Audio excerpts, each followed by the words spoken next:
আমি এই অনলাইন যুগে এসে নানা মানুষের নানান কথা শুনেছি। স্কুলে শুনেছি, বাসায় শুনেছি। গ্রামের মানুষের তো আর কোনো কথাই নেই, কি আর বলবো। গ্রামের মানুষ এমন এমন কথা বলে। এই অনলাইনে কি আমি কোনো খারাপ ভিডিও করি? মানুষ বলে পাপ হবে। আমি তো কোনো খারাপ ভিডিও করি না যে পাপ হবে। আমি যথাসাধ্য চেষ্টা করি পর্দায় বের হয়ে ভিডিও করতে। তাও যদি মানুষ বলে যে এগুলো পাপ হবে, এগুলো খারাপ, তাহলে মানুষের ওটা স্বভাব, মানুষ ওগুলো বলবে।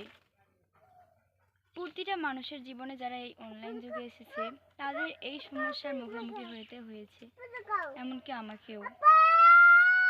আমিও এই অনলাইন যুগের মুখোমুখি হলাম, দেখলাম মানুষ কি বলে।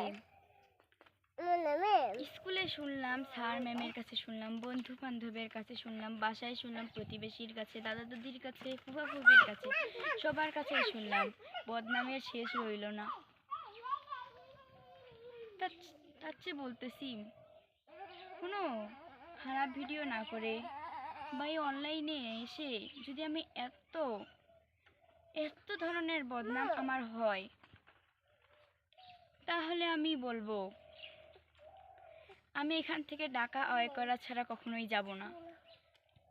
ভিডিও করেই বদনাম করি। বদনাম যদি আমি খারাপ ভিডিও না করেও বদনাম পেলাম, তাহলে ভিডিও করাই ভালো। এটাই তো আমার গর্ব যে আমার পিছনে মানুষ আছে, পড়ে আছে আমার পিছনে। আমাকে নিয়ে সবসময় সমালোচনা হয়, আমি ভাবতেও পারিনি এই সময় আমি আসব।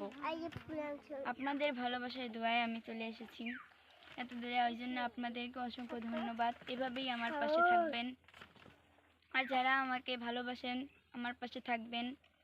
আর যারা হেট করেন তাদের যদি ইচ্ছা হয় আমার ভিডিও দেখবেন, না হলে না দেখবেন, বাসায় যেয়ে ঘুমান, ঠিক আছে।